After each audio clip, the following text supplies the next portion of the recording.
Coming up, SeaWorld names a new CEO. Tickets for the Orlando Eye on International Drive are getting set to go on sale. And Planet Hollywood Hotel is coming to Orlando. And let's hope it is better than the restaurant. All that coming up next. From the Disneyland Resort in Anaheim, California, this is the DIS Unplugged.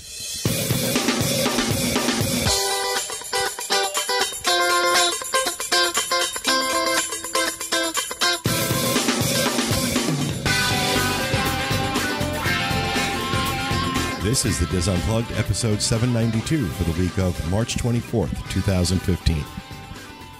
The DIS Unplugged is brought to you by Dreams Unlimited Travel, experts at helping you plan the perfect Disney vacation.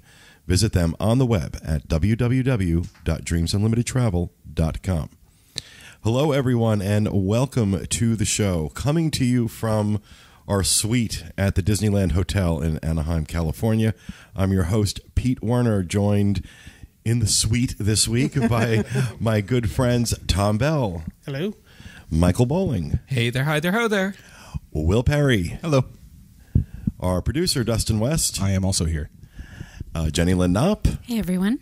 Kathy Whirling. Hi, everyone. And, of course, the inimitable Corey Patrick Martin. Hello. So, this week, folks, we are obviously out in Disneyland, and we are recording our show. It's Sunday, the 22nd of March, and this will go up on Tuesday. For those of you that watch on, normally watch on YouTube, you're going to be disappointed this week because we don't have a video show to go up. We're thinking about just posting this audio show with some pictures and stuff on YouTube just for that purpose. But Dustin brought out the audio equipment, and we set up here. We got a very nice suite here at the Disneyland Hotel, so can fit everybody. It's a good size too because we've got 2, 4, 6, 8 people in here. Oh yeah, it's holding us. And Perfect. we could fit more, so it's really kind of cool. Just some housekeeping. Want to remind everyone about the other shows we have going up this week. And this time I have Tom Bell, the host of the Disneyland Edition of the DIS I forgot to send in an email. right here, so he can tell us what is coming up on his show this week. Oh, this week I have a review of Another Good Neighbor Hotel, the Tropicana Inn, and Mary Jo Mulatto Willie takes a trip to Catalina Island. And you left her there. No, I would never do that. Now, if you ever meet Mary Jo and you want to get a rise out of her, just comment about how small the castle is here. She gets so upset. It's so fun to watch. Tom also gets a little upset. I was going to say, I think that's common for the people in California. Yeah, they're a little sensitive. They've found got, out by surprise. They've got they've got size issues. No, I think it's the Disneyland folks have a lot of pride in their park. Of course they do. Oh, yeah. Of course. And I got to tell you that while we've been here, they've been working on the castle and making some change. It looks absolutely gorgeous. Does. Yeah. I know some of the Disneyland folks are a little concerned with some of the changes, but just from my perspective, I think it looks absolutely gorgeous. I love the shiny blue tiles. Yeah, I agree. I Yeah, think they should keep it there. Yeah. Looks nice. I mean, the whole resort looks great, and they're getting everything ready for the 60th. So, Exciting times coming up. and actually, when this goes live, your show will already be up. But Correct. we're all going to be on Tom's show this week. Yes. So, yay. Yeah.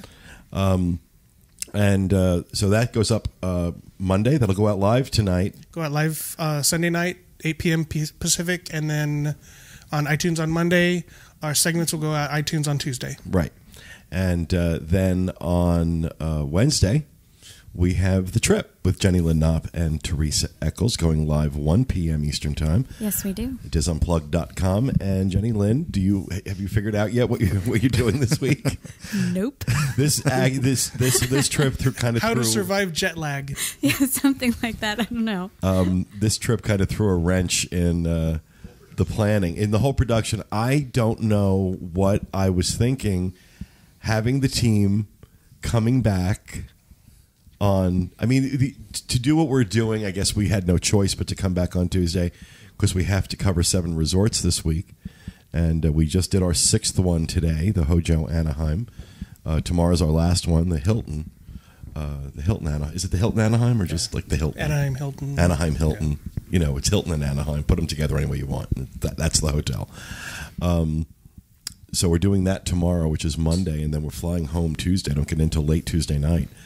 But The next day. We're going to be next day, bright and early. Bright and early. We're going to have the trip. We're doing something. You can talk about planning a trip to Disneyland. Yeah, there you go. We could, if we weren't stepping on the other people's toes with all the shows about Disney. No, I don't know. We'll talk about it. We'll figure it But out. one way or the other, there will be a show on Wednesday with Jenny, Lynn, and Teresa. They don't know what they're going to talk about. That just makes it more exciting. And then, of course, on Thursday, DISUnplugged.com, 1 p.m. Eastern, the Universal Edition of the DIS Unplugged with Craig Williams, Jenny Lynn Knopp, Rhino Clavin, and Julie. Will Julie be there this week? I'm sure. She's going to need time out of the house because Corey has stuck her alone with the children for 8 days. So he's literally been saying, okay, I've really got to go do some shopping for my wife because I owe her. I do. So that is this Thursday. And this is a new show for them this week, so they'll be talking about whatever is topical and relevant. It is, I got to be honest with you, it's really nice not having the cameras. It really, I didn't have to worry about shaving. I didn't have to worry. We're sitting here in our boxer shorts. We're all having bad hair days. We're just sitting here kind of lounging. Welcome to our world. It's especially nice for me. This has been a pretty easy setup. This was an easy setup, yeah. I don't have to, turn everything on. But I mean, last week's show, we didn't go out live. We pre-recorded because we were heading out here, and it was interesting because I posted after we did that show. I posted on my Facebook page that I felt just not going out live. It was more comfortable for me, and I think for everybody. And I thought we had a particularly funny show.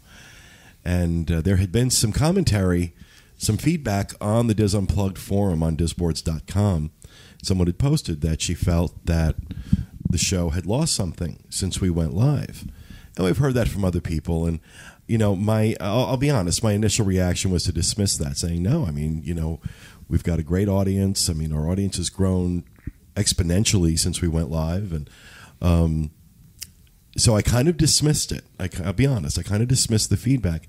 And then after doing that show last week, I said, you know what? She may have something. She may have something because I felt entirely, even sitting here doing this now, I just feel much more relaxed. And, I don't know. So I put something on my Facebook page asking people what they thought. And I've got to be honest, there was a significant amount of feedback saying they would prefer if we went pre-recorded. Yeah. We also, the YouTube comments that have been coming in from that particular episode, a lot of people saying how funny it was or, great show. Yeah, I kind of, so I'm thinking about it. Because, at the end of the day, we have a good-sized live audience. We have an audience of, anywhere from 500 to 700 people that watch the show live every Tuesday.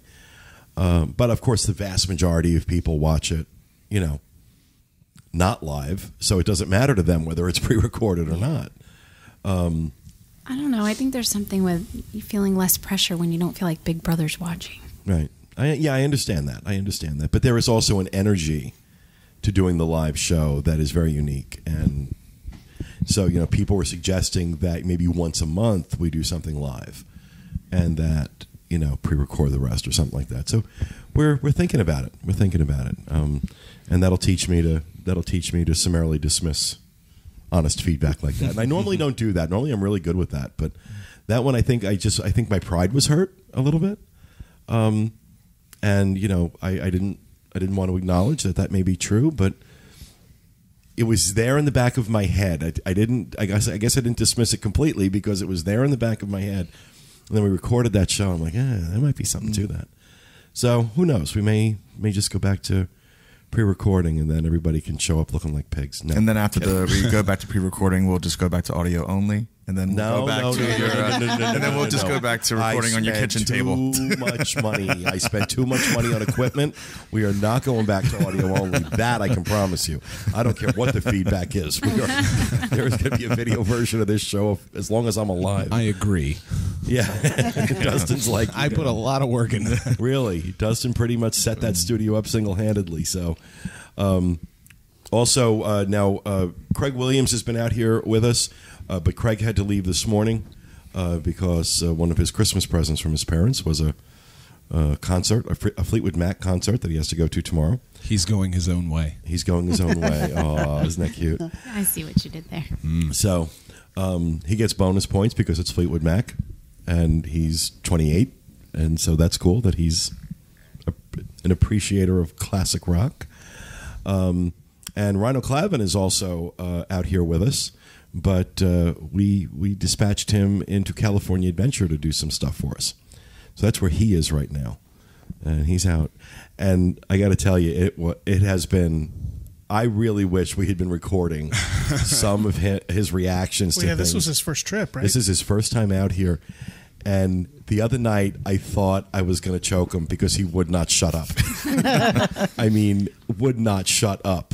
But we'll get to that. We'll talk about that later. We'll get to that a little later on. But it was funny. It's been funny to watch his reaction to it. I've never seen someone more enthusiastic about his first visit. Oh yeah, than yeah. It's really when it's not obnoxious. It's very cute. Well, it was also midnight. Midnight, and he said he'd had a drink before, and apparently he can't hold his liquor because if one drink makes him yammer like that. But no, it's cool. But I don't have a lot for housekeeping actually this week. Other than sorry, I was just going to mention. I think it's also Will's first time out here as well. It is Will's first time, but Will hasn't been yammering on like an idiot. That's right. No, I'm trying to not sound like an idiot in front of everyone. Although he did an amazing Yoda impression earlier today. Still talking about the Yoda. Thanks, Pete. You're never going to live it down. You know me. I have to grab onto those things and like beat them into the ground for 3 years. I'm like Disney with Frozen. Grab onto it and beat it into the ground. Yeah, it's Will's first time out here. Jenny Lynn, it's like your first time out here, but it is my second time out here, but it feels like my first time. Because the last time you were out here, you were working quite a bit. The last time I was out here, I was working a lot on doing filming stuff. So I was doing a lot of running around from spot to spot and talking and making everything look really good, but experiencing very little. So this time has been really nice because I've actually got to take some time, enjoy myself. It's been a little strange because I've done things here that I know that I did the last time I was here, but it feels like the first time because there was so much I didn't take in because I was distracted by the production, job. By the production part of what I was doing. Right. So this has been so enjoyable for me. I've loved every minute. Have you gone down the monorail slide yet? No, because I forgot my bathing suit. How dumb is that? I forgot my bathing suit. I hear they have a special at Roxy for... Yeah. I'm skipping on that one. So, all right. Well, we're going to talk about just kind of talk about what we've been doing this week a little later on in the show. But unless anybody else has anything for housekeeping. Can I put in a quick plug for Coasting for Kids? Sure, please do. Coasting for Kids, June 7th at Cedar Fair, 11 different Cedar Fair parks across the country. Great fundraiser for Give Kids the World. We have so far 32 Dizzers signed up at eight different Cedar Fair parks. Mary Jo and I will be at Knott's Berry Farm here in Buena Park. And we have, like I said, Dizzers signed up at 7 other parks. How many did you have last year? We had 34, so we're very, very close. And last year we raised over $7,000. I'm hoping we double that this year. Awesome. Yeah. Should be fun. Yeah. All right. Anything else for housekeeping? All right. Then we will move on to the news. Our first news story this week, SeaWorld names a new CEO. Joel Manby has been named Chief Executive Officer for SeaWorld effective April 7th. Jim Atchison stepped down as CEO on January 15th. David Alessandro has been filling in since then and will continue on as chairman. The 55-year-old Manby has experience running theme parks with a background as CEO of Hershend Enterprises, owner of Dolly Parton's Dollywood, and the Harlem Globetrotters basketball team. Now, there's an interesting mix. Manby said the company has tremendous brands, and for more than 50 years, families have come to our parks to learn about animals, have fun, and be entertained. We are known for our exceptional operations and world-class animal care. My job is to build on that foundation while consistently improving and innovating in a competitive environment. I look forward to working with our more than 23,000 team members through the challenges ahead. And interesting that he mentions the challenges that he has coming. So Atchison takes the fall? Oh, no question. I mean, there was no question. And you know what? I got to be honest, rightfully so. Rightfully so. It was the response to Blackfish. There was no response to Blackfish. Well, that is precisely my point. Yeah. That has to fall on the chief. And so, it's sad that anybody has to lose their job, but it's interesting because, as this piece mentions, Hershen's, probably their biggest property is Dollywood.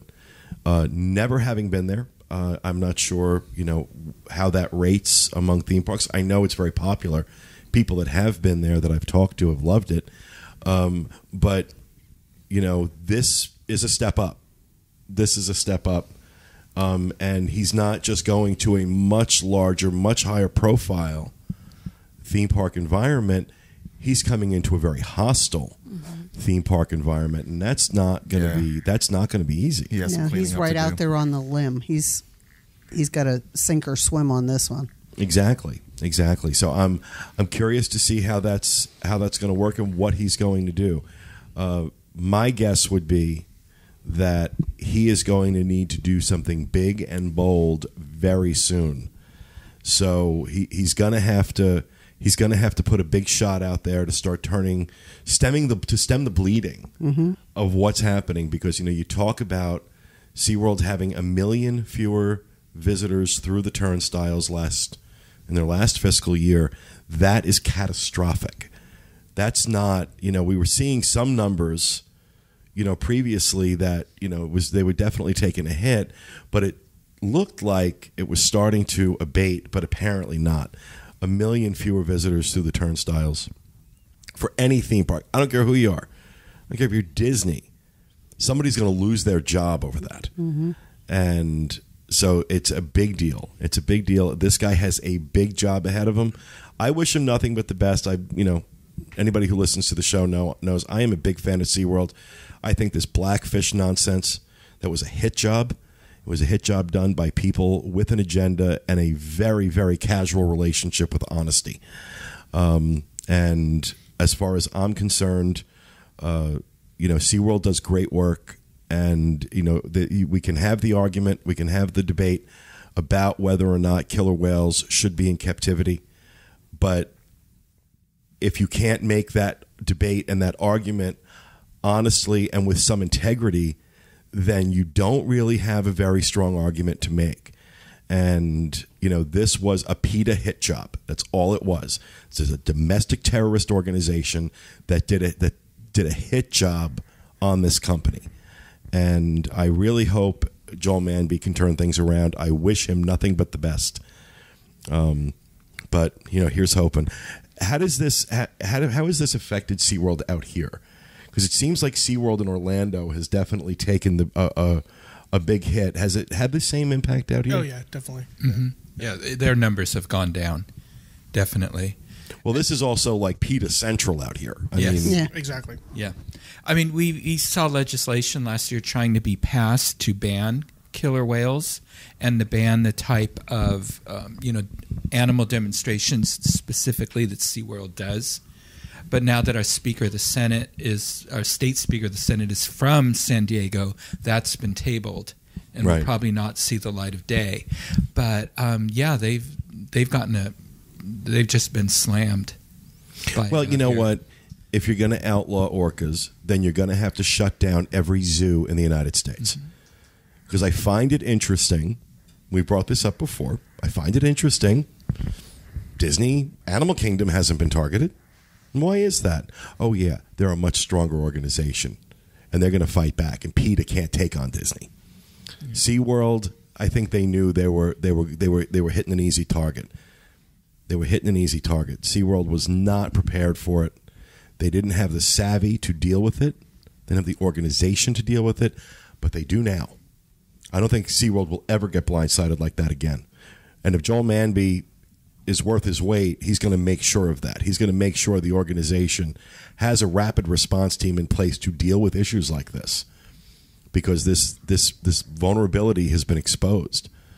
So, well, and as I said on our Disneyland show, I don't understand why, if PETA is so concerned about the welfare of animals, why are they not working hand in hand with organizations like SeaWorld? Because they're not concerned about the welfare of animals. They're concerned about press. Yeah, because, I think that one of the benefits of zoos and water parks like SeaWorld is that when you go and see these animals, you're inspired. You understand the animals. You understand their beauty, their intelligence. And I think children are inspired to understand we need to do what we can to save these animals. And we need to do what we can to save their environments. If the children don't see these animals except in photographs, they're not going to have that connection to where they know we need to protect the environment these animals live in. Let's see PETA putting themselves in front of poachers in Kenya. Yeah. Okay, you want to impress me, you want to show that you actually have concern for horror and tragedy and violence against these beautiful creatures, then yeah, go out to Kenya and put yourself in front of poachers. But they're not going to do that. They're not going to do that. Not when they can go after SeaWorld and create fictitious hit pieces like Blackfish. So, but yeah, well, interesting to see how this new guy does. So. All right, next up in the news, the long-awaited, massive Orlando Eye has released tickets for its preview weekend, which will be May 1st through the 3rd. And they released tickets a couple days ago. Corey, I think you mentioned that you've... I signed up. I'm just waiting for the email. I don't know if it's a first come first served basis. It started. They opened up the tickets on the 20th, so hopefully they're still available. But I signed up hoping to do it. Well, those interested in doing this can go to officialorlandoeye.com, and seats on this massive Ferris wheel start at $18. And the May 4th will be the grand opening. And those who want to do the preview, you can only purchase tickets with an invitation, so you have to sign up for it, so I don't know if there's any left. The Orlando Eye is part of the $200 million iDrive 360 entertainment and dining complex. This will showcase a 360-degree view of Central Florida, including nearby theme parks and attractions, downtown Orlando, and the Kennedy Space Center on Florida's East Coast. And yes, you can see if you get up high enough. Wow. You absolutely, if it's a clear enough day, you can see Kennedy Space Center, because Florida is flat. We have no mountains. When Big Thunder Mountain is one of the biggest mountains in Florida, and I'm not kidding, it really is. Yeah, until Expedition Everest was built, I think. Yeah. Well, I was reading that the Orlando Eye is taller than San Francisco's Golden Gate Bridge. And I drive across that bridge every time I go to the Walt Disney Family Museum. I can't believe it's that massive. It's like 400 feet tall. Yeah, that's massive incredible. Structure, and it's one of 3 attractions in the iDrive 360 complex. There's going to be a Madame Tussauds there as well, and they're saying that's going to be interactive. I don't know. I read something about seeing with Taylor Swift. And then there's also the Sea Life Aquarium, and that's going to be, it's going to have different features there, like a 360-degree ocean tunnel that you can go in. It's supposed to have more than 5,000 creatures.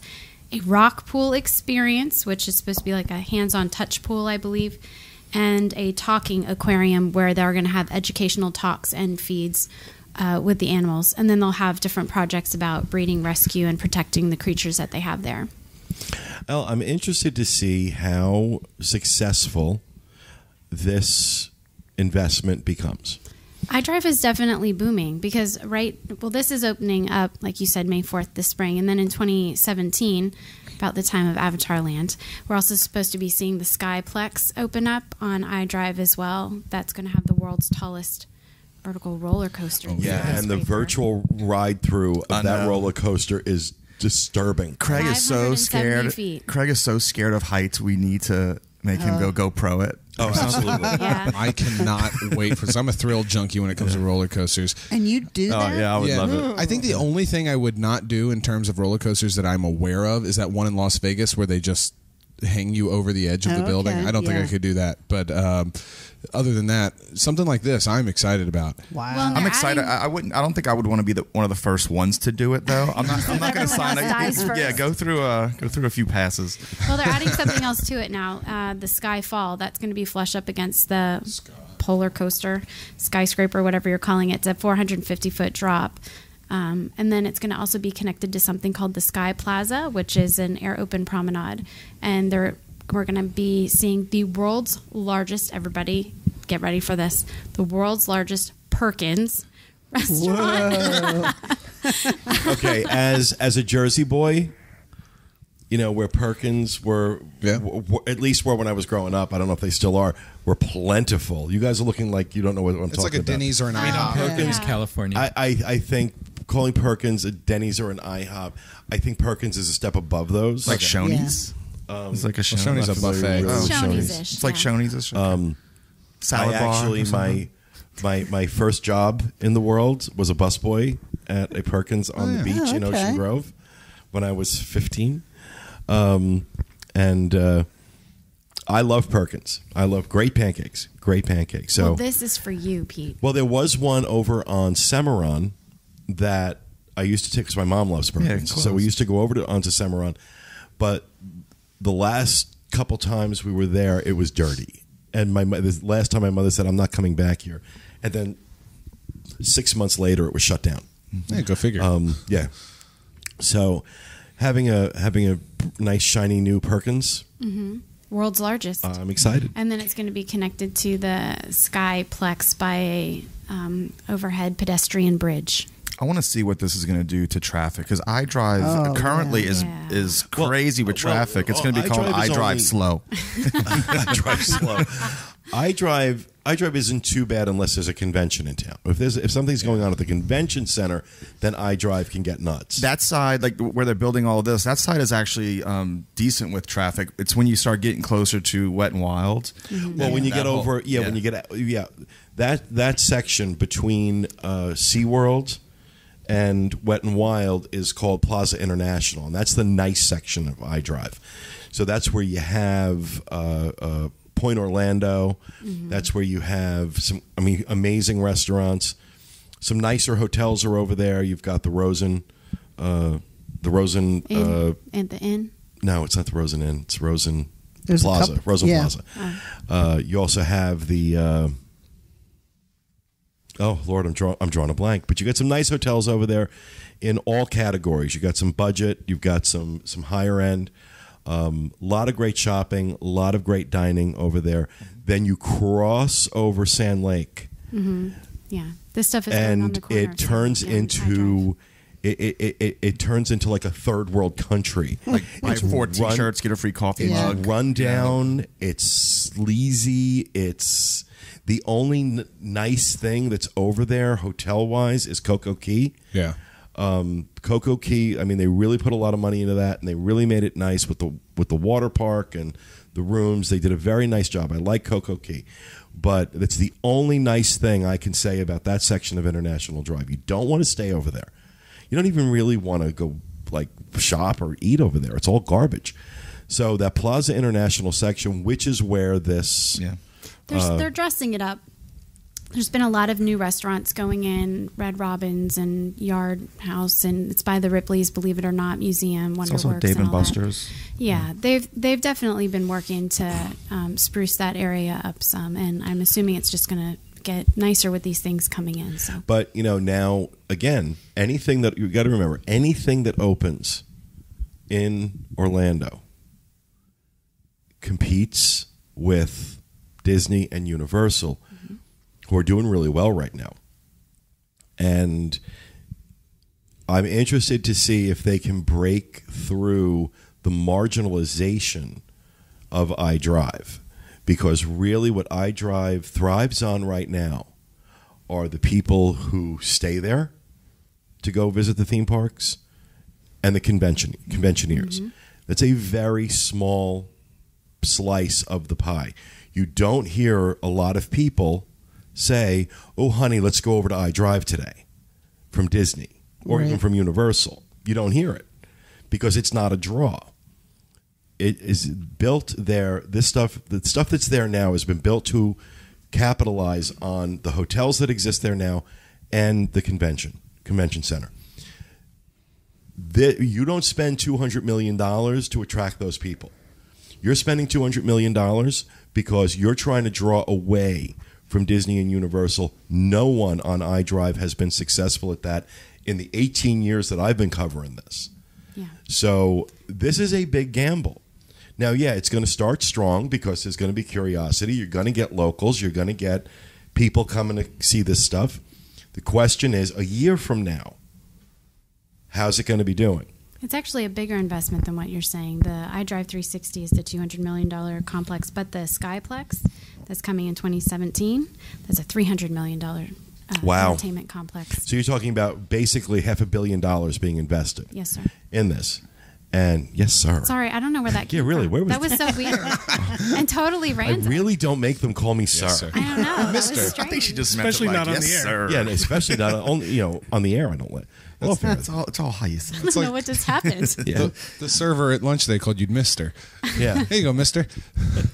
But you think about $500 million investment. You're not going to do that off convention business.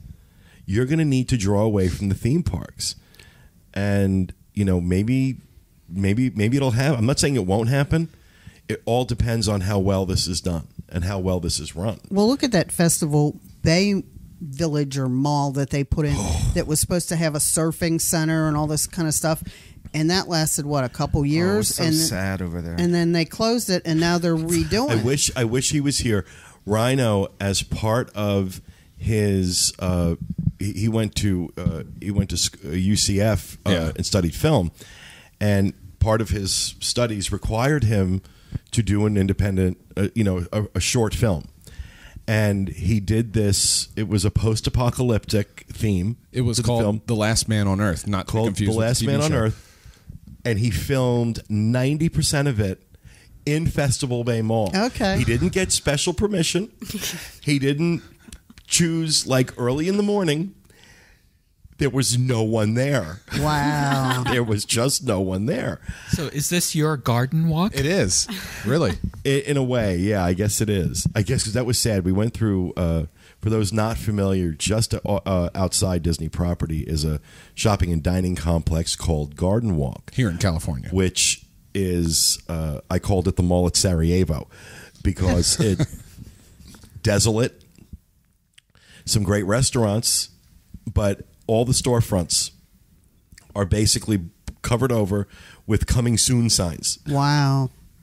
So, yeah, I mean, I don't know if Festival Bay is that bad. Not now. But it's close to it. But wasn't the point of Garden Ridge or Garden, whatever it's called? Garden Walk. Wasn't it designed to get people to walk from here at Disneyland over to there?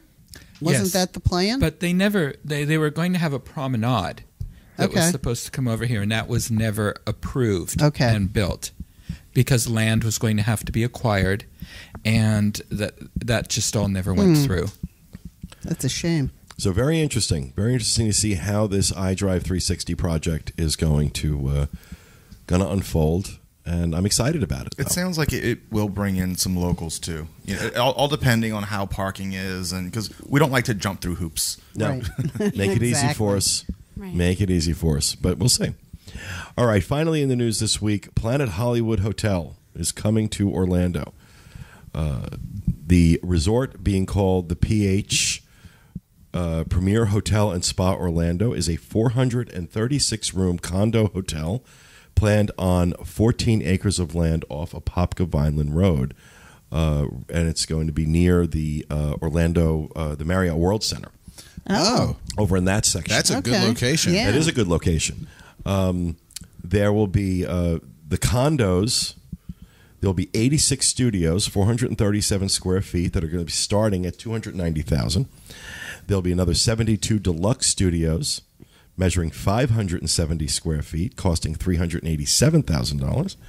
There will also be 202 one-bedroom suites, priced at $577,000, and 64 1,311 square foot 2-bedroom suites starting at $867,000.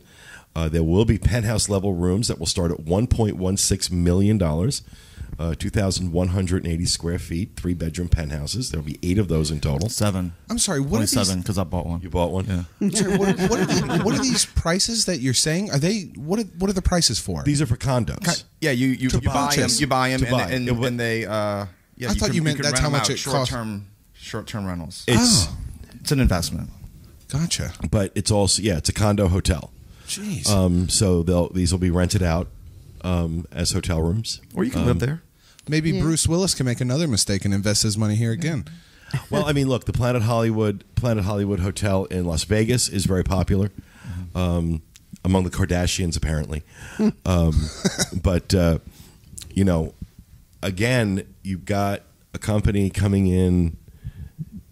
You got a company coming into the area, a high-profile company, and I just have seen so many of these go south. They come in with these big dreams and big expectations, and then they open, and the reality is you are competing in Lake Buena Vista with Disney World, and Disney is very, very, very good at destroying you. So unless you are going to be part of Disney's, you're going to have Disney's blessing, kind of like what we have with the Four Seasons in Golden Oaks. That opened with Disney's blessing. So there's support through Walt Disney Travel for that hotel. And so, that's... So I don't know that this is going to... Fly. I don't know how well this is going to fly. It looks very trendy from the photos that I'm looking Well, at. yeah, that's great. Disney fans, don't really care so much about trendy as much as they do about certain the type of theming that extends the feeling they have when they're in the parks. That's what they look for, and I don't know where this Planet Hollywood, pretentiousness is going to fit into that.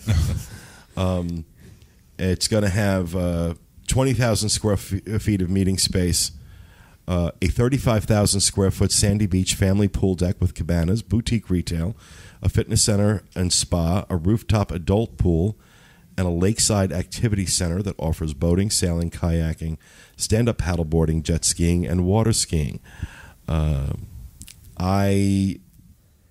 sounds like it is. I mean, they're doing a lot here. It's a big, this is a big resort. Yeah. This is a big resort, and it's a big gamble.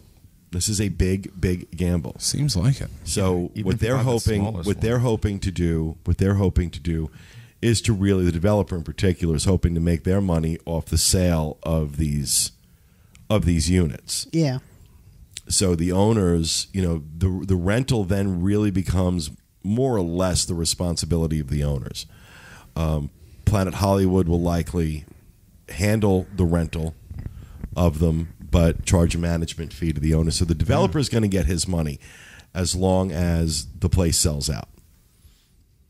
And it should be interesting. There's not too many of these in Orlando. You certainly have a lot of timeshares. You have a lot of vacation homes. But something along these lines. Now, you're talking about, I'll tell you right now, 1,300 square feet, a 1,300 square foot 2-bedroom at $867,000 is most certainly well above what we're getting in Orlando. Right now, a 1,300 square foot house you could pick up for about $150,000, give or take. The market still hasn't come back fully from the recession. So it's been getting better and better, thank God. But they can charge this because then they can say, well, think about the future possibilities and the investment of when you get rentees. Yeah, I don't know that the Orlando real estate market has come back enough to justify this. I think it's going to be a lot of foreigners that own it, and then they rent it out to their friends. When they're not using it. Yeah. When they're not using it. Could be. Yeah. Could be. And corporations. Yeah. Yeah, I was going to say, buying how them does as this well. fit in at all with the conventions that we always have here in that in the area? Honestly, 20,000 square feet of meeting space isn't a lot. No. And it's certainly, when you consider Coronado Springs has 65,000, Swan Dolphin, Yacht and Beach, Grand Floridian, Contemporary, all have significant meeting space. Not to mention what you have at other hotels, especially when you get over onto I-Drive and that area. When we talk about the Rosen Plaza, we talk about some of the other hotels, all have big meeting spaces.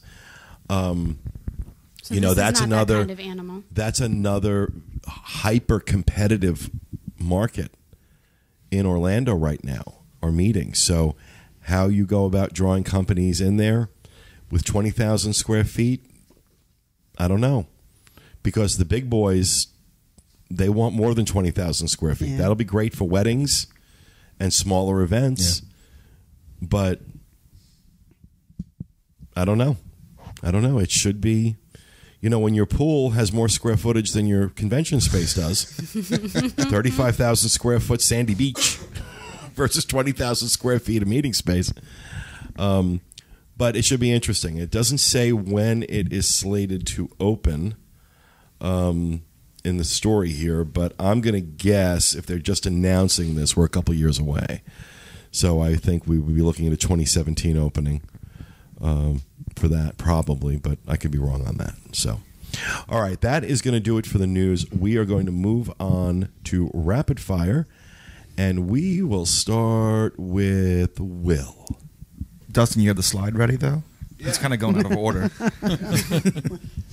All right, Eat to the Beat. A couple concert or a couple bands have been not officially announced, but these bands have posted their dates on their official websites. So 38 Special is going to be there October 10th and 11th. And then Air Supply is going to be there October 19th through the 21st. I'm all out of love. I'm so I don't know. I had to look Air Supply up. Shut up. I'm serious. Hold on. Somebody give me a bottle to throw at him. No, I knew 38 Special with the Air Supply. So, yeah, check it out. We'll have more info on the look 'em website. up. Air Supply, early 80s, right? Yeah. That's what I Sadly. know. 38 Special is awesome. All right. Well, thank you for making me feel older than I already do, Will. Dustin, what are you going to do to make me feel old? Not have a rapid fire. I have one for Dustin. Yeah, Kathy, in lieu of me not having one, Kathy has two. So Kathy's throwing herself in front of that particular bullet. So. Yes. Thank you, Kathy. All right, Kathy, impress me with your double rapid fire. Okay, the first one is Innoventions West is closing on April the 30th. It's about time. Anybody else think this is like They need to this do is Disney's second great waste of space after Wide World of Space or Wide World of Sports? I have wondered. I mean, it is just ridiculous. It goes in. It's like let us educate you. No, people don't want to be educated like that. Well, it was okay, No, but it was like when I covered you're wrong. You're wrong. the It's Great no Piggyback core. what experience or whatever it was called. It was okay, but it was one of those things you only did once. Like put out And the fire. There was Yeah. no where's the fire? right. Anything that was in there, if it was interesting at all to anybody, it was a one and done deal. Yeah. Or an air conditioned shortcut. Yes. Yeah. Yes. That's maybe What are they it putting is. in its place, Kathy?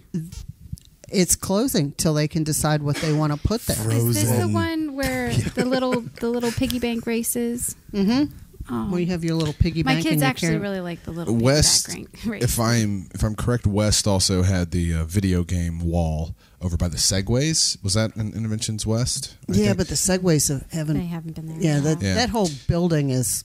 Here's my thoughts on Innoventions closing. Ever since they did the last big reimagining of it, obviously it's gone a little bit downhill. The problem is they keep coming in, they replace one thing, but then the other things stay the same. So it's just kind of this slow build on itself. What they really need to just wipe the slate clean and start. You new. are not going to tell me they are closing this without knowing what they are putting well, in its place. They've They got just to. haven't announced it. Kathy just didn't find out. No, that's what they say. Now, who knows what's going to go in there? But Marvel characters. When I first came to Disney, and my first park that I went to was Epcot, and went into Innoventions West, and that's where they had the Sega. I was so excited. Oh my God, I love that. Yeah, that was like the happening place to be. Yeah, it was that great. was really something. That's what they need. They need something in there that. And they can't do anything with Frozen because Frozen has nothing to do with future. Doesn't have But anything that to do won't with stop Norway them. either. That won't stop them from doing like Anna and Elsa 2.0. Right. Future profits. Yeah, future profits. What would you rather see? Would you rather see them use this space for like events like Flower and Garden and Festival and Food and Wine? But they already have that. No. But instead do something new with the festival. Okay, Yeah. you want to talk Abandoned and Left for Dead? Let's talk about Wonders of Life Pavilion, Yeah. Right. Yeah. which is opened up for Flower and Garden. I used to love Wonders of Life Pavilion. Oh, I did too. I think that's a better space to reimagine. And I think they can do. I think they can absolutely do something. Bring Horizons back and put that in Wonders of Life. And I see, I've never seen Horizons. I would have liked to have seen it, but I came along too late. But Kathy, you would have loved it. and I have a second rapid fire. The Tomorrowland Terrace Dessert Party is becoming the Wishes Fireworks Dessert Party on July the 5th. And what's significant about that is the old cost was $21 to $25, depending on the season. And now the new cost is $49. And what is their justification for that? Are they adding anything? Are they changing anything? You have to pay for that hub. Yeah. Does Tinkerbell sit on your lap and watch it with you? It's better than that. You get a sparkling cider toast when the fireworks start. I'm in. Yep. But food-wise, Did you say amen? I said apparently, Oh, okay. you know the big spread they used to have, but now they're going to add like some cheese and some cupcakes, but nothing. Well, you know what? I wonder when or if they are ever going to learn their lesson from these. You know, that there was that Illuminations dessert party that was absolutely atrocious. Was their champagne dessert party, and they were serving the worst champagne they could possibly find. I mean, this was like $8 bottles of champagne that they were serving. That was part of them introducing FastPass Plus to that, right? Or was that a separate paid? No, that was a separate paid thing. Yeah. Okay. It had nothing to do with FastPass Plus. Right. And then, of course, you know, we've had they tried doing the premium add-ons to like Mickey's Not So Scary Halloween Party. That atrocious thing. Yeah. That basically ruined the party for you and cost double. The Villain Soiree. The Villain Soiree. So, you know, here they go again. And, you know, what they'll do is they'll add something nominal to the offerings. That's what they and did. double the price.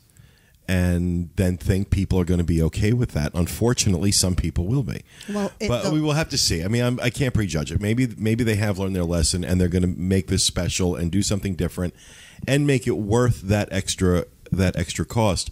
We can hope. If not, then they're still just, you know, going with the whole arrogant, we can do whatever we want and make it as crappy as we want, and people are stupid enough to pay for it. The thing with the Tomorrowland Terrace dessert party was that Disney was not consistent when they released availability for that. You know how everything else is 180 days, or with this it was sort of like, well, they're not loaded in the system yet. So everybody like on the DIS kept looking like, oh, I called this morning. Everybody was calling like every day to see if their availability had opened up. Now maybe with this, they've gotten a little more organized, and maybe now you can book 60 days out or know that you can do that. Maybe that's going to be part of the draw, that you can consistently try to reserve it. I don't know. Yeah, we can see. We can hope. When does this start? July 5th. July 5th. All right, well, let's see. They're not going to do it for the 4th of July. No. They're not going to give away No. preferred seating for that. No. All right, thank you, Kathy. Let's go to Jenny Lynn. Well, for all you big spenders out there, after you are done going to the dessert party, you should head on over to eBay because one of the original Mark IV Monorail cars from Walt Disney World is up for auction. Sold. I bought it. It's next to my penthouse. It was retired in 1989, and there was the previous owner. His name is Christopher Nowak, and his wife. They bought it in 2014. They had high hopes of doing interesting things with it, either like putting it on a bus chassis and driving their kids to school in it, or turning it into a place where they could entertain friends and family in their backyard. But nevertheless, they have decided to forgo those dreams and put it up on eBay. So it's listed for $260,000 with a starting bid of $169,000. And no one's bid on it yet. As of yesterday, which is Saturday, more than 1,500 people are watching and not a single bid. So we'll see. My God. Well, there was an article about this in the New York Times that I was reading. And when the Times was interviewing this guy, the reporter said, we tried to independently verify that this is in fact, an original monorail, and we can't. Yeah, there's no certificate of authenticity that they got with it. They just bought it. But at this But does it look like a Walt Disney World monorail? Yeah. It does. It looks, it looks very real. Is somebody really going to replicate a huge monorail It's a cab? lot of work. $260,000 is an awful lot of money to spend on a promise. Yeah. Or on, take my word for it. It's real. Without that certificate of authenticity, without some kind of provenance to prove that it is what they say it is, it'd be very hard to get that kind of number. Yeah, you probably have to find in the world somebody of special like Christopher Nowak who bought it without a certificate of authenticity in the first I place. don't Absolutely. know if it's the same one, but Mickey's Surplus that used to be like out in No Name Town. It's been in different locations, and then it was down by the Florida Mall for a while. Mm-hmm. They had a monorail in there that you could buy, and I just wonder if it's the same one. And he used to have. Remember when the Safari had the plane with the poacher? The plane came in. He had the plane out there, so he seemed to be the person that has a lot of Disney. Wonder what he was charging for it when he had it. I don't know, but I'm there like the plane. I would have loved to have gotten the plane and had it sitting in my yard. I can't think of a way to have a monorail in my yard, but I think it's going to take a special kind of person to purchase this. Oh, by the way, shipping is free. In case you're wondering. What size box do you get at the UPS store? Yeah, really. Oh But wow! it's going to be shipped for free. Amazon drone will just drop it off at your house. But in the history, would Disney authenticate that? Would they, or are they trying to not see that it's being sold? I don't know. It is something that they could probably, I know at Theme Park Connection, they sell a lot of theme park memorabilia, and sometimes the stuff that they have doesn't have certificates of authenticity. Yeah, but it's not 200. That's not anything Yeah. like $260,000. Well, but what I'm saying is they have at times gone back to the people that work at Disney and then get it authenticated after the fact. So that might be something that could happen, but right now it's sitting in Tampa where Mr. Nowak left it when he purchased it. So. Interesting. All right. Thank you, Jenny Lynn. Corey. There's a new Disney World discount that just came out. It's saved up to 30%. At the time of this recording, it's only available to Visa card holders, but by the time this show is released, it'll be open to the general public. This is valid for stays most nights June 16th through 8/27. You can save up to 30% on a room-only reservation at select Walt Disney World resorts. In the sample savings, they kind of tier down. So deluxe and deluxe villa resorts, that's where you get your 30% up to 30% off, and then moderates up to 20% off, and then value resorts up to 15% off. You need to book this by June 12th. There are some restrictions, but I think some of the most important ones are the ones that it excludes. Offer excludes villas at Grand Floridian, Bay Lake Tower, Polynesian villas and bungalows, Port Orleans French Quarter, Little Mermaid rooms at Art of Animation, All-Star Movies, campsites, and 3-bedroom villas. So that's, now, does anybody else find it interesting the book buy date on this is June 12th? Historically, they have released free dining in May. Yeah. They're not going to release free dining with this offer going on. No. So either they're going to wait for June, which is incredibly late, or we've reached the point where there's not going to be a free dining offer this year. I have been saying it for a while now, that there is going to come a time where Disney is going to rip the Band-Aid off with this. They don't like offering free dining. Either that, or they're just trying to play with people's expectations and not and still do free dining. You know, one of the options would be that they still do free dining, but not have this whole frenzy on the internet of getting prepared for it and trying to get in line. Regardless of what they do, that frenzy is going to start in about 5 minutes. Okay. Now, they may very well go ahead and do an overlapping offer where they release the next discount before the current discount expires. But because, I mean, this goes through August, it's for travel by August 27th, which means the next offer would cover the September frame. And that's usually about free dinings the last week of August. Correct. Yeah. So it is very possible that they'll do that. But every year I wonder, is this the year they don't do it? And this was also the year that we've been hearing the hotels are reaching capacity. Yeah. Right? Yep. So they don't need it. Well, they don't know yet. They don't know yet if they need it or not because they haven't done a September in years that hasn't had free dining. Right. What happens if you take it away? So it may be a scenario where they take it away, and maybe then September goes back to being one of those months where we can actually go to the parks and not wait 3 hours for things. I'd personally enjoy that. Hooray! You know? But I can't tell you how many of my clients that book for that time frame go, well, you're going to be able to add free dining to this if it's released. So, I mean, people are already booking in anticipation that free dining's coming along. So, and that, I wonder what happens if they don't offer it. Then, you know, and those people cancel. Right. Or, you know, or do they wait, you know, do they play with people until they're within the cancellation period? They kind of dangle, maybe we're going to do free dining, and then wait till they're inside the cancellation period on packages. I don't know. They released their package for more expensive dining. Yeah. Up the prices on it. So I know with the last offer that we had, people they're like, okay, now we're getting to that time. Disney's going to release free dining. Early May last year. It was the first week in May, and then they came out with this offer, so it's like, okay, what are they doing? They released free dining last year. It was early May, I believe, when it came out. So to hear an offer with a book buy date of June 12th, you know, it just, you know, my eyebrow is raised. You know, is something up? I don't know. I don't have any information. I can't tell you, but I'm curious about it. That's all I'll say is I'm curious about it. And just to keep in mind, when you call to get this, you have to provide them with your Visa number until it's open to the public. And they do have different availability. So if you're all hyper because now all the Visa people took the stuff, there'll be new availability when it opens to the public.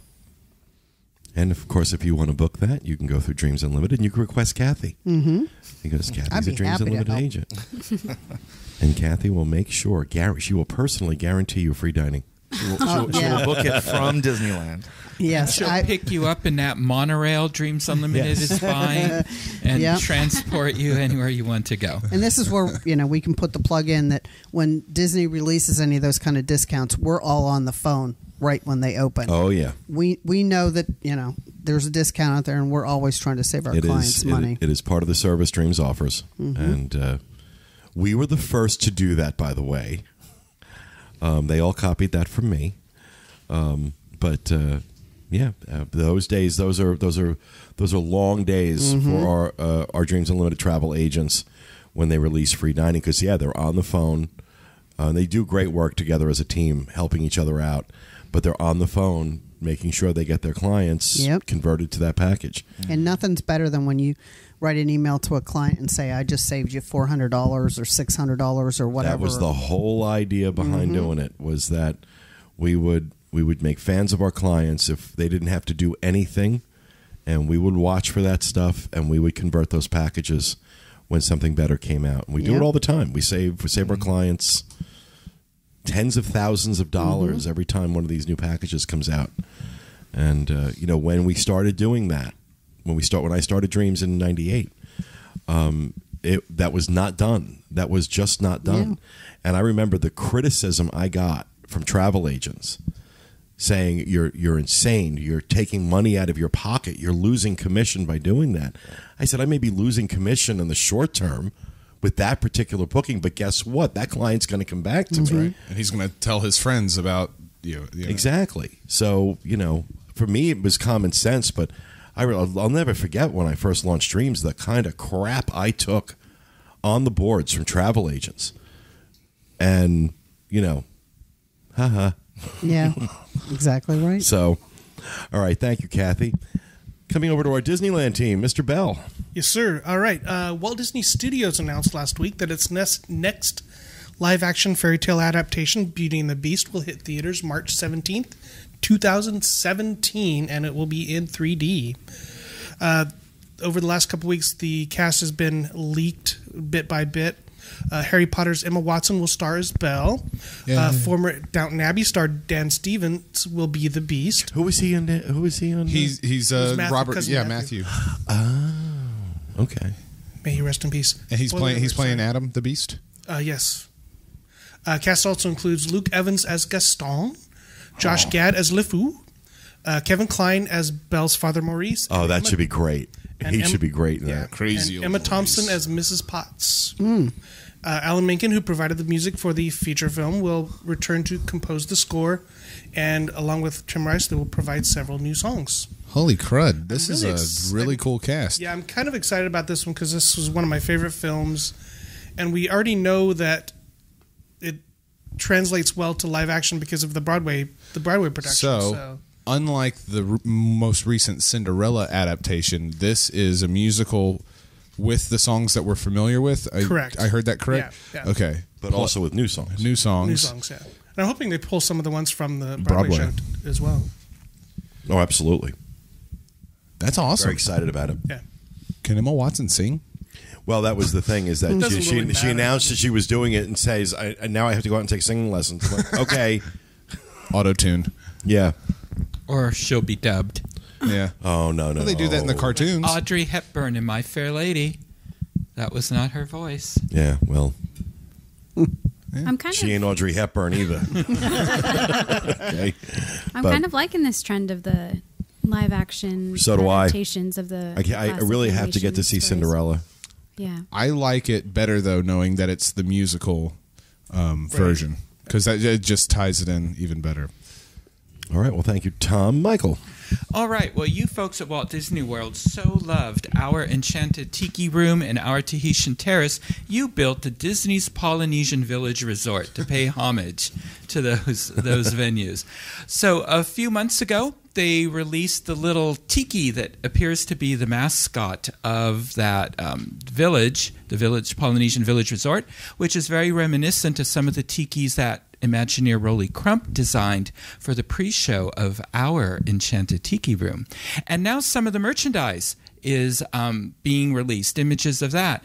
There are some T-shirts that say Polynesian Village Resort that have Mickey with his surfboard and Minnie in a very alluring sarong. Okay, then. And the nice thing about this style is that these are sort of a retro style, harking back to about the 60s. Love it. Style of Mickey and Minnie. Then there's a cool Aloha shirt, again with the same style, that says Polynesian Village Resort, that has an image of the bungalow, Mickey, surfboards, Goofy with a surfboard, things like that. Some hoodies.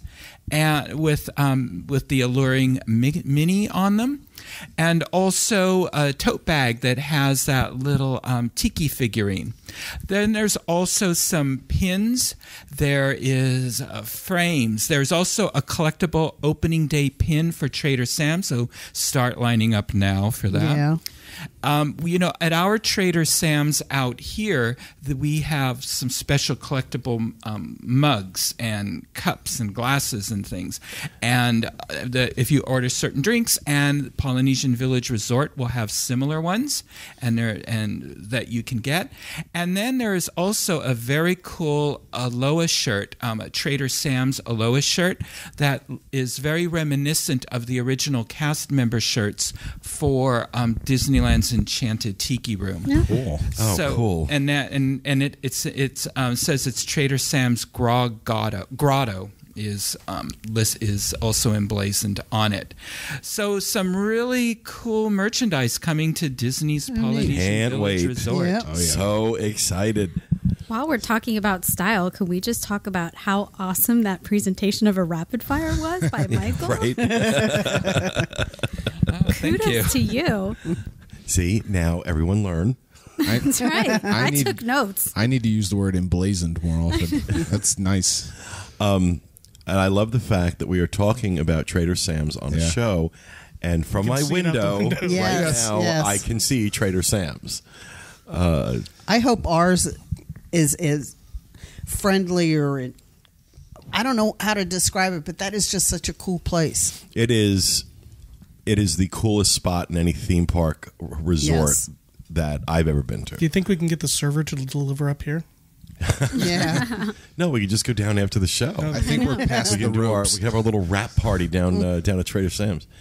Yeah, well, thank you for that, Michael. That's a good segue into talking a little bit about our week here. Yeah.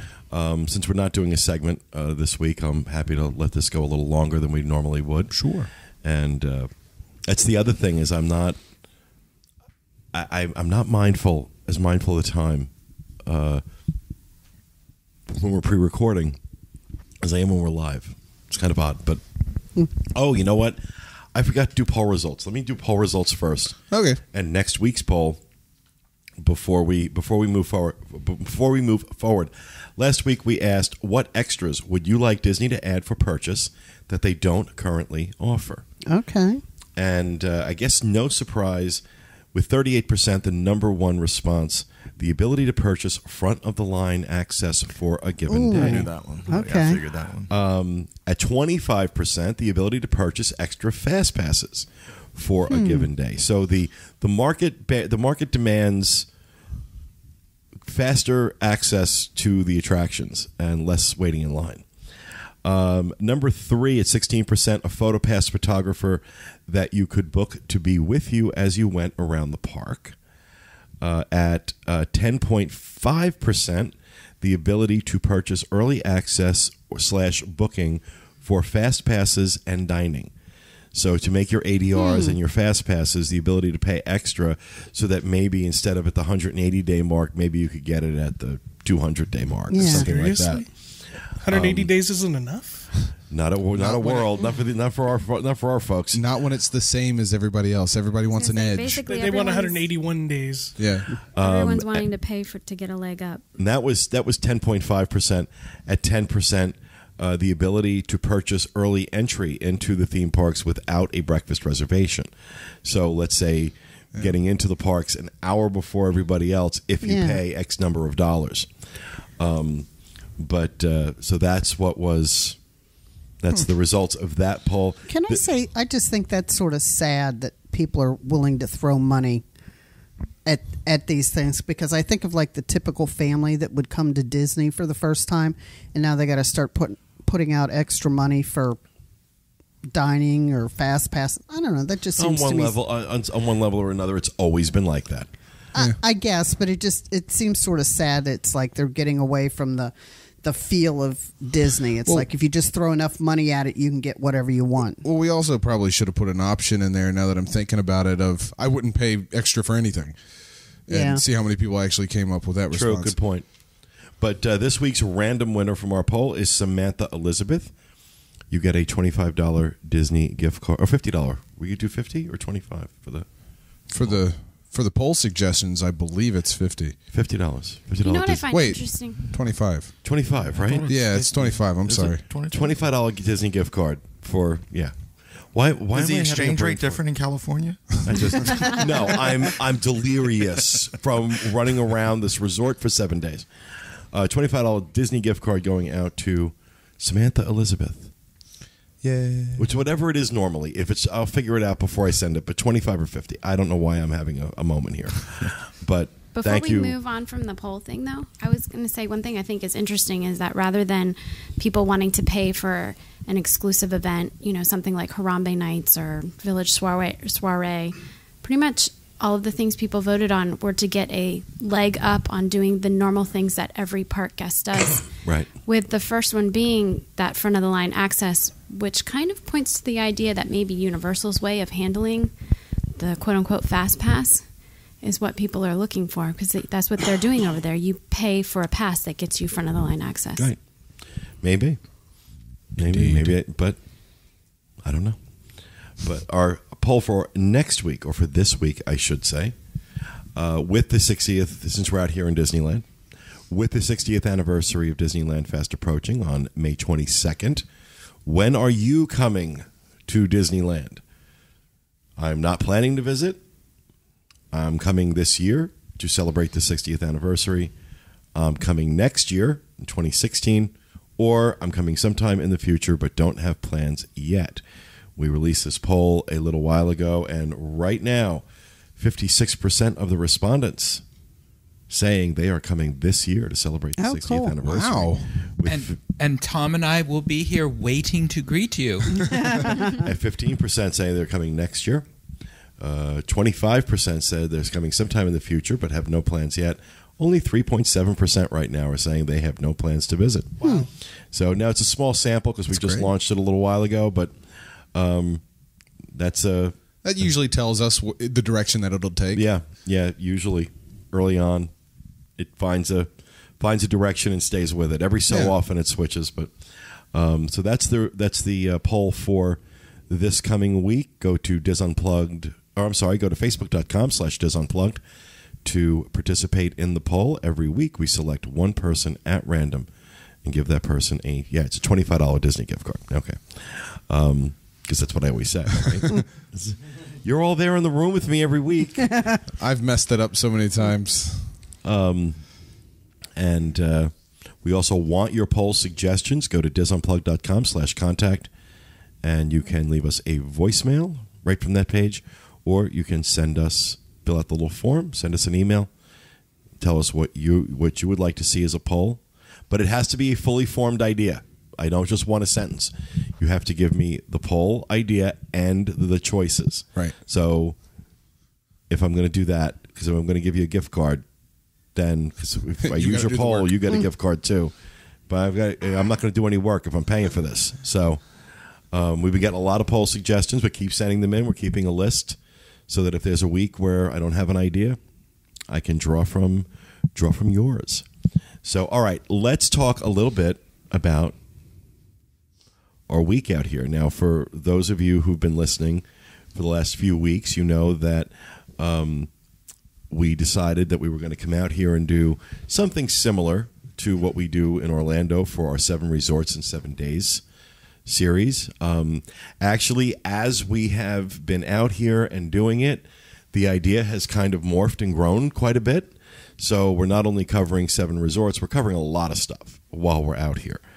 And these segments, the shows that we're going to do for this, will be going live on our site May 22nd, coinciding with the start of the 60th anniversary out here.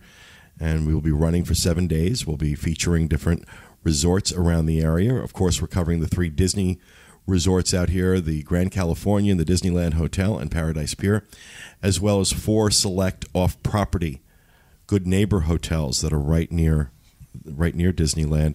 They are the Residence Inn Anaheim, the Sheraton Park, the Hilton, the Anaheim Hilton, and the Hojo Anaheim. And so that's been grueling, to be honest with you. Although the off properties weren't bad to cover because they're smaller than these hotels. But we worked with production staff here at Disneyland to take us around and let us film and do all that good stuff. That was cool. And I got to tell you, these were the best guys. Donnie Hall, who was in charge of setting everything up for us, and his team, Calvin and Craig and Dustin. They have a Craig and Dustin. Yeah, they have a Craig. We had that a Craig was and confusing. Dustin. Yeah, it was. Were just spectacular, and just were so hospitable and so nice, and we just had a great time. We had a great time going around with them, but we were getting up. We had to start at 5:45 in the morning, And that's Still pretty getting tough over when it. you go to bed at 2. Yeah. For you on St. Patrick's Well, Day. yeah, you had to go out and get drunk on Well, it St. was Patrick's Day, and then It's his he was namesake. whining- I had a green sports coat. I had to. was whining the entire day the next day about how tired he was and how bad he felt. I'm like, I got no pity for you. But it has been really awesome out here. Every time I am here, I catch myself saying out loud, God, I love it here. Mm-hmm. I love it here. If you are a Disney fan and you love Walt Disney World, I make you this promise. You will love Disneyland. Oh, yeah. It is such a different experience. Familiar to us, to be sure.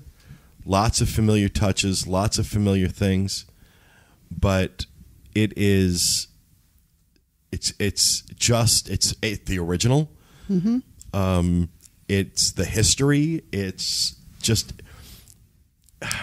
so good out here. I just, when I walk down the street, like in the early morning, it's almost like I can picture Walt Disney walking alongside of me. You just get that feeling that he's yes, here. but you're also delusional. Well, hey, but it's like that's why I like it here. It's like this is where it all started. If you're a Disney fan, Kathy sees dead people. I won't tell you what he says then. I think Walt Disney says, you got a purty mouth.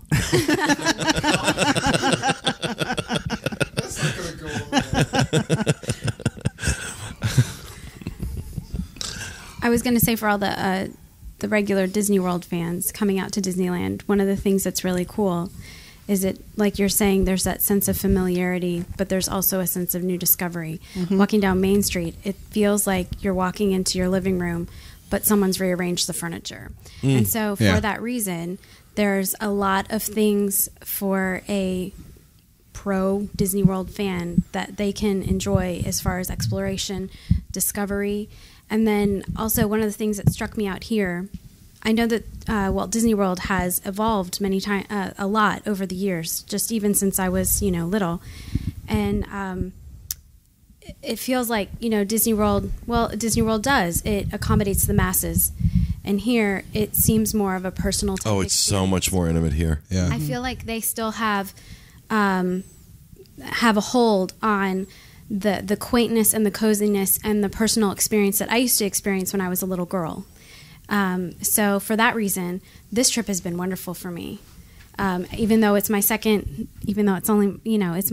trip, in a way, it feels very sentimental because I feel like I'm touching on something that I touched on when I was very little, but at the same time, it's completely new. Right. Well, you should have been there the other day. I was the first one through the turnstiles at Disneyland.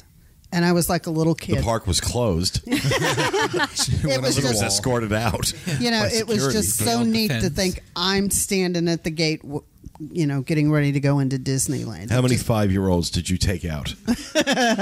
I was first. I didn't have to. Yeah, and that's a cool feeling. When we do the Adventures by Disney Backstage Magic trips, we get in before they open the park. And that experience of walking down Main Street and there's nobody there. Mm-hmm. And it's just so quiet and peaceful and so cool. Oh, my God. It's such a great experience. Will, this is your first time out here. Yeah. It's, and, what's your takeaway right now? All right. Honestly, I'm dying to go ride some stuff because we've been doing nothing but work. so I haven't really had that opportunity yet. We rode It's a You've Small had World. time in the parks. You just wanted to take pictures. That's all. I got to go through Cars Land. Make it sound like I'm dragging you around here. No, I just want to take some time to go and experience, some things that I haven't had the chance to do yet. Weather's been awesome out here. The convenience of everything, being so close, is really cool.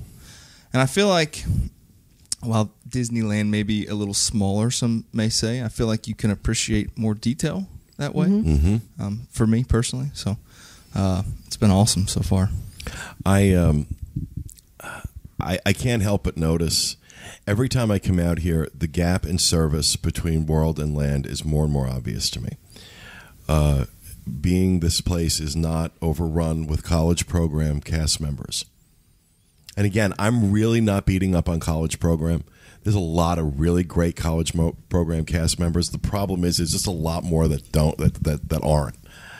And it has really, having 60% of our of Disney World staffed by temporary help has really affected this level of service. And then you come out here, and these are people who are not college program, who are invested in this park and in this place, who have a sense of the legacy, a sense of the history, a sense of what makes it special, and they take a personal stake in it. Definitely. You can And definitely it tell. is just, it has, and the gap between those two experiences has widened dramatically for me over the years. And we have cast members who've been here 30, 40, 50, in one case, 59 years. And they're just so proud of this park and so proud to be a part of Disneyland. And they see themselves as part of Walt's legacy. And they I think are. that shows in the service they provide. That's But what then- I was thinking, that it's very clear that they have a very great sense of pride in their, job, in their product, and their service. But I had a cast member yesterday that he saw my phone case and he went, "Who's the purple dragon?" So he was a lucky cast member that got to learn all about Figment yesterday. 3.5 hours. Yep. She He now sat down and knows. lectured him on Figment. Mm-hmm. Wouldn't let him go to the bathroom. But then I also had a really unique seat to a great guest interaction with a cast member when I was sitting in the Plaza Inn the other day, so much so that Tom and Michael had told me about Disney has a Twitter account called @Disneyland Today, and I reported this cast member on what an awesome job he did for these guests at the table. And Disney wrote back and said, "Hey, what's his name? We want to recognize him." Now, we don't have that at World. That's a good point. No, I will say that account, Disneyland Today, they're very good with their social media. The last time I did come out here, they're just very up. I don't know if it's because this is more of a locals park that they do this rather than the the masses that come to Walt Disney World. But like the last time I was out here, they tweeted out on their Twitter account, "Everybody come to such and such a location in Disney California Adventure. We're passing out free pins for that's something." That just was going on randomly that day. And everybody came and got their pin and responded. When you work with Disney on the business end, the way I do with Through Dreams, and you deal with Disneyland and Disney World, you eventually come to the conclusion that they are two entirely separate companies. And obviously for a lot, and there are on a number of levels, that makes perfect sense. Disney World is much larger. Yeah. It is a much bigger operation. They deal with far more people coming through the parks, coming through the resorts. So, of course, there's going to be a lot of differences in the operation. I certainly get that. But there are things, I think there are things Disneyland can get away with that Disney World couldn't. If Disney World had that Twitter account, I think there would be a lot of negative. Oh, yeah. And so I think that may be the reason they don't do it. But, we talk about the crowds at World, and we talk about the lines and stuff like that, and the lack of intimacy. I hear that a lot about World. And I'm not going to say there aren't crowds out here, because there are. There There are. And I'm not going to say there aren't lines out here, because there are. But they have Legacy FastPass, for those of you who missed that. And there is an intimacy, even with the crowds, even with the lines. There is an intimacy to this place and a personal experience here that is just, it's refreshing. It's like, I think that's the word that comes to my mind, is that it's a refreshing experience. Don't get me wrong. I love Walt Disney World. I love Walt Disney World. I love our Magic Kingdom. I love Epcot. I kind of like Animal Kingdom. I tolerate Hollywood Studios. I love our resorts. I love what we're doing. I wish it would happen faster, but I love Walt Disney World. I'm not saying that at all. But you know what? It's possible to love both and experience both and appreciate the differences and what they do well out here that either they don't do or can't do out in Orlando, and vice versa. You know, Orlando has the luxury of size, of space. And Disneyland has been forced to make do with those limitations. And the creativity that has gone into that into those limitations and restrictions is amazing. It's really impressive. When you talk about the intimacy of it, it really, you know, I've always felt that. But you know, the other day when we had character breakfast at PCH Grill, seeing the character interaction and how intimate of an experience that was for us and all the families around. I mean, there was Mickey, Minnie, Daisy, Stitch, Pluto, and it seems like every child was getting a one-on-one with them, and like, they weren't being forced to like jump to the next table. It was very intimate, and I think that was that's a big plus. You see a little bit more of that in the parks as well. I mean, people do line up to greet the characters for sure, but then you'll also catch them just kind of walking around and meandering a little bit as well. It's not so assembly line all the time. I was sitting down in the lobby the other day calling Katie, and I'm there like, there comes Dale. Here comes Mickey. Randomly. Yes, with no handlers, no nothing. And I'm like, oh, this is so cool. And I just sat there and more characters kept coming out. You were excited to see Dale? Yeah. I got a selfie with Chip. It was my one and only selfie this trip. And Jenny Lynn has gotten selfies with every single visitor to the park in the last 7 days. That woman can take selfies like a pro. I mean, my Lord in heaven, she has constantly got that camera pointed at her face. And then she purses her lips. She does the whole... I have 5 different poses the fish lips. Rotate regularly. Well, the last couple days on my Facebook page, if anybody's my Facebook, I've been, like giving little snapshots of what things were like out here. And this morning they were playing It's a Great Big Beautiful Tomorrow. As I was walking down, I said, I'm on my way to work. And I'm like, how cool is that I'm like, I'm working, but I'm enjoying the parks too. But, I've gotten a lot of people that said, I had never thought about wanting to come to Disneyland until you started posting, the different attractions that I was at. So I hope a lot of people, after they listen to all our shows, decide they want to come out here, because you don't know what you're missing. This is really... We've been doing little nuggets of that on the Instagram or the DIS Instagram account too. We ended up resurrecting it on this trip. Yeah, we hadn't been using it much. And we've been having a lot of fun doing that. So, it's a plug, the DIS dot in between the and DIS on Instagram. So if you're on Instagram, but we've been sharing some of those to Facebook too. So if you kind of want to check them out, but it's fun. Doing this, it's fun to latch on to something else, social, and having a good time with that. Well, I think much of what you're feeling too is that we feel, Walt's spirit is still prevalent in the park. When you think about it, when you walk in, his apartment where he used to wake up and look out and watch the guests come in, watch the train go by, it's still there with his lamp on. There's a lot of guests, when they come in, they walk by that apartment and say, "Good morning, Walt," when they come into the park. When they leave at night, they actually walk by the apartment and say, "Good night, Walt. thank you. I mean, when you're walking down Main Street and you think this is the same street that in the morning Walt got out his all his keys in his bathrobe and his slippers and padded on down to the sun-kissed citrus house, opened the door, made fresh orange juice for himself, and then if he saw any workers out there, invited them in and made them orange juice and asked them about, so what's going on in the park? Tell me about what you do. And when you think, because this park was built by Walt, I mean, there wasn't one thing in here he didn't approve of. And that's very different from Disney World, which I also love, but that was a park built by a committee. Right. And there's something about our park because Walt touched virtually everything in it.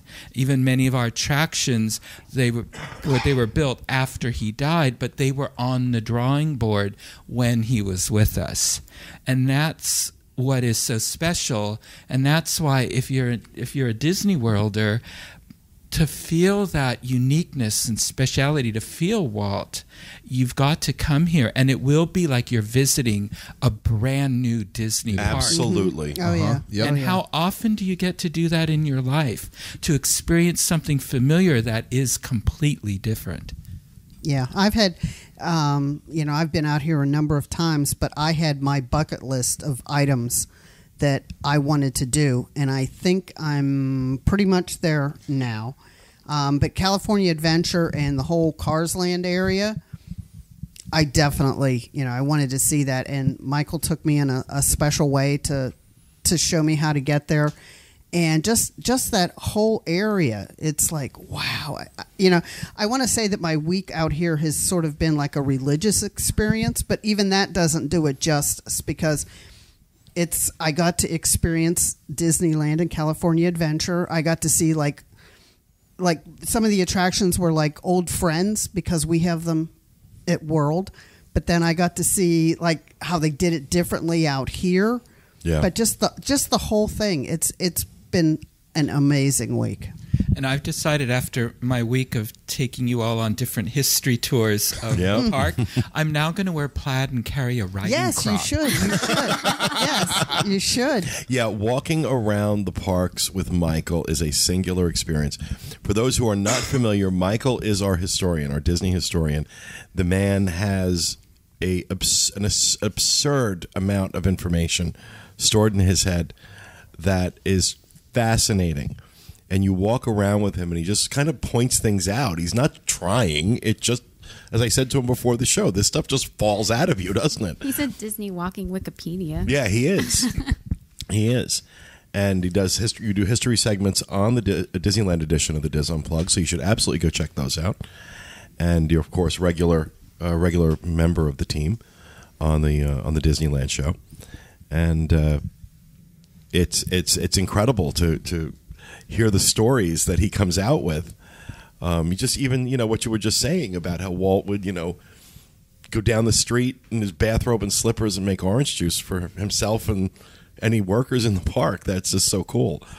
Those little tidbits are awesome. But what about you, Tom? You're awfully silent. We're talking about your park here. I know. My comment was going back to when we were talking about the 7 and 7s. And I'm really glad this trip you guys are getting a chance to check out some of the Good Neighbor hotels. Yeah. Because that's a really big difference from Walt Disney World, whereas you have how many hotels back there? 30? Tons? It's like 20 or 21 official Disney hotels. Official. And we have 3. Yeah. So much of the lodging is in off-property hotels. And was it yesterday we walked back from the Residence Inn? Mary, how was that walk? The walk was beautiful. I mean, easy, very quick, 5-minute walk. Right. So some of the Good Neighbor hotels are, and I'm sure we'll talk about this a lot when we do the segments, but some of the Good Neighbor hotels are closer than walking from the Paradise Pier. Right. Walt did not have the money to buy up all the land the way he did when he bought Disney World. He was, had to do this on a comparative shoestring. So the other hotels that cropped up here literally are across the street in a lot of cases. Most of them are within walking distance. And the ones that aren't have like lots of really good transportation options. Unlike what we have.